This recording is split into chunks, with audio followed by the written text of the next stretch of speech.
আসসালামু আলাইকুম এভরিওয়ান, পদ্মা ডালে সবাইকে স্বাগতম। দেশ ও দেশের বাইরে যে যেখান থেকে আমার ভিডিও দেখছেন, আশা করি সবাই ভালো আছেন। আলহামদুলিল্লাহ, আমরাও ভালো আছি। আজকের ভিডিওটা আমি সকাল 10টা থেকে শুরু করেছি। অফ ক্যামেরায় সকালের নাস্তা শেষ করে অনেক কাজও করে নিয়েছি। তারপর গরু মাংসগুলো বের করে ভিজিয়ে রাখতেছি, ঝটপটভাবে রান্না করতে পারি। এই ভিডিওটা 10 আশুরা, রোববারের ভিডিও শেয়ার করতে আসলে একটু লেট হয়ে গিয়েছিল, কারণ বাসায় বাচ্চাও বেশি অসুস্থ। ডাক্তারের কাছে 2-3 বার নেওয়া হয়েছে, ব্লাড টেস্ট দেওয়া হয়েছে, যার কারণে একটু ভিডিও আপলোড দিতে অনেক দেরি হয়ে গেছে। সে সকালে বাসায় 10টার নাস্তাটা রেডি করতেছি বাচ্চাদের জন্য।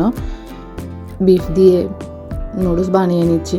বাসায় থাকলে বাচ্চারা কতক্ষণ পর কিছু না কিছু খেতে চাই। পেট ভরা কোনো কিছু খাবে না, বা কিছুক্ষণ বলবে নুডলস দাও, কিছুক্ষণ বলবে চিকেন বল দাও ফ্রাই করে, বা একটু ফ্রুট, এইভাবে আর কি হালকা পাতলা খেতে চাই। যার কারণে এখন ঝটপটভাবে আগে নুডলসটা বানিয়ে নিয়েছি, ওদেরকে নাস্তাটা দিয়ে দিব।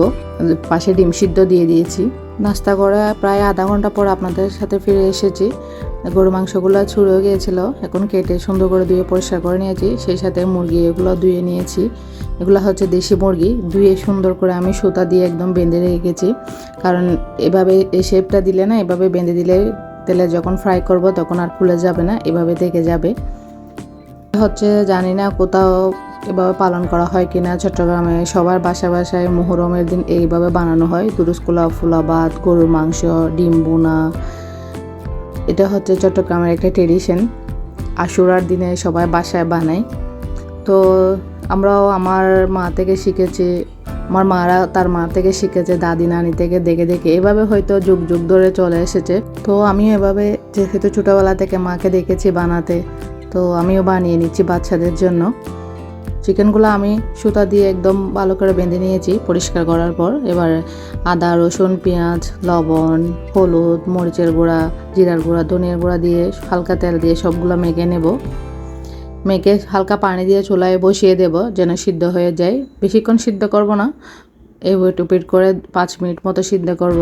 আসলে এমনি তো বানানো হয় না, কোনো একটা উপলক্ষ হিসেবে বানানো হয়। তো আমার বাচ্চারা কিন্তু দুরুসকোলা খেতে পছন্দ করে। এটাকে দুরুস বলা হয় চট্টগ্রামের। অনেকে মুসলমানকে দেখা যায় যে দুরুস বলে, আসলে দুরুস এটাই, মুসলমান আলাদা।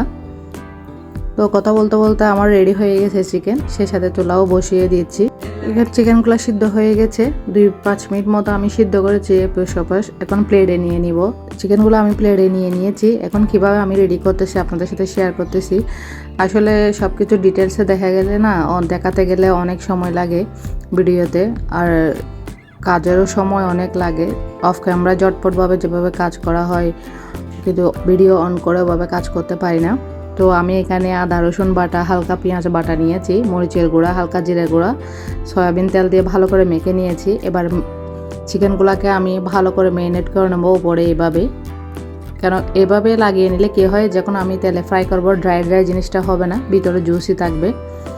শুকনা যদি তেলে ফ্রাই করা হয় একটু বেশি ড্রাই হয়ে যায়। এরকম দেশি মুরগির দুরুসগুলো না অনেক মজা খেতে। সেম প্রসেসে তিনটাকে আমি এভাবে রেডি করে নেব। আসলে যখন আমার আম্মু এই কাজগুলো করতো না, ছোটোবেলায় পাশে বসে থাকতে দেখতাম, অনেক কষ্ট লাগতো, অনেক লং টাইম প্রসেস। বলতাম যে জীবনে হয়তো কোনো দিন বানাতে পারবো না, এভাবে খেতেও পারবো না। দেখতে দেখতে আমিও এখন মা, আলহামদুলিল্লাহ।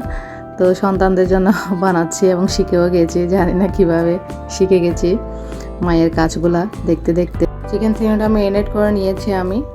সেই সাথে পোলাও বানিয়ে নেব, একসাথে চিকেন ফ্রাই করব, এক সাইডে পোলাও বানিয়ে নেব। আসলে মুহররম হিসাবে আমাদের বাসায় পোলাও, চিকেন দুরুস, সেই সাথে মুরগির দুরুস আর গরুর মাংস, ডিম বোনা এভাবে বানায় মা সব সময়। আমরা যেটা খেতে পছন্দ করি, আমিও আমার বাচ্চারা যেটা খেতে পছন্দ করে বা বানাতে চেষ্টা করি। এই কুকিং সেটটা নেওয়া হয়েছিল, বাট ইউজ করা হয় নাই, তো আজকে বের করতেছি ইউজ করার জন্য। এটাতে পোলাও বানিয়ে নেব। পোলাওয়ের জন্য আমি ঘি আগে থেকে দিয়ে দিয়েছিলাম, গরম হয়ে গেছে, এখন এলাচ দিয়ে দিচ্ছি, সাথে তেজপাতা দিয়ে দিব। আসলে আমার বেশিরভাগ রান্না না আমার মায়ের কাছ থেকে শেখা, দেখেছি মা কীভাবে বানায়। মাঝে মাঝে বলতাম কীভাবে বানাও এত কিছু আম্মু, আমি তো জীবনেও বানাতে পারবো না মনে হয়। বাট এখন যখন মা হয়েছে, সব কিছু বিয়ের পর আস্তে আস্তে শিখে গেছি। সময় সাপেক্ষে মায়ের বাসায় থাকলে কেউ বানাতে পারে না, কিছুই জানে না, কিন্তু শ্বশুর বাড়ি আসার পরে সব কিছু সবাই জানে শিখতে পারে, করতে হয়, না পারলেও করতে হয়।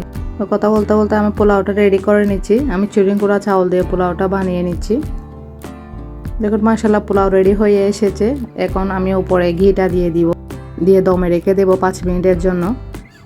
সেই সাথে আরেক চুলায় আমি তেল বসিয়ে দিয়েছি গরম হওয়ার জন্য, যেহেতু চিকেনটা ফ্রাই করব। চিকেনটা ফ্রাই দিয়ে দিয়েছি আমি। 2 মিনিট সময় নেব, এপাশ ওপাশ করে ভালো করে ফ্রাই করব। আমি অয়েলগুলো অল্প অল্প উপরে তুলে দিচ্ছি এভাবে চামচ দিয়ে। সেই সাথে অপর পিঠটা উল্টেও দিয়েছি।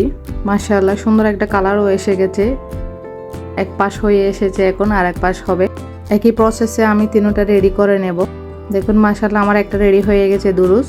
সেই সাথে আরও 2টা রেডি করে নেব, যেহেতু আজকে শুক্রবার। পাশের চুলা পোলাও রেডি হয়ে গেছে, একদম জর্জরে পোলাও, দেখতে অনেক সুন্দর হয়েছে। আমার ছেলে উকি দিয়ে দেখতেছে আমি কি বানাচ্ছি। বলতে মসজিদের জন্য রেডি হয়ে যাচ্ছে, মসজিদে যাবে। মসজিদ থেকে এসে সবাই একসাথে খাবো। আর আজকে দুপুরের খাবার রেডি হয়ে গেছে আলহামদুলিল্লাহ। সব কিছু সুন্দরভাবে টেবিলে নিয়েও এসেছি। পোলাও মাশাআল্লাহ দেখতে অনেক সুন্দর, সে সাথে দুরুস কুড়া, সে সাথে গরু মাংস, ডিম বোনা। মাশাআল্লাহ আমার আম্মু দেখলে না বলবে আমার মেয়ে তো পাকা রাঁধুনি হয়ে গেছে।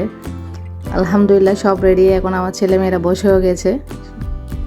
সবাই একসাথে খেয়ে নেব। আজকের ভিডিওটা এইটুকুই। যদি ভালো লাগে একটা লাইক দিবেন এবং সাবস্ক্রাইব করবেন। ভালো থাকবেন, সুস্থ থাকবেন। আসসালামু আলাইকুম।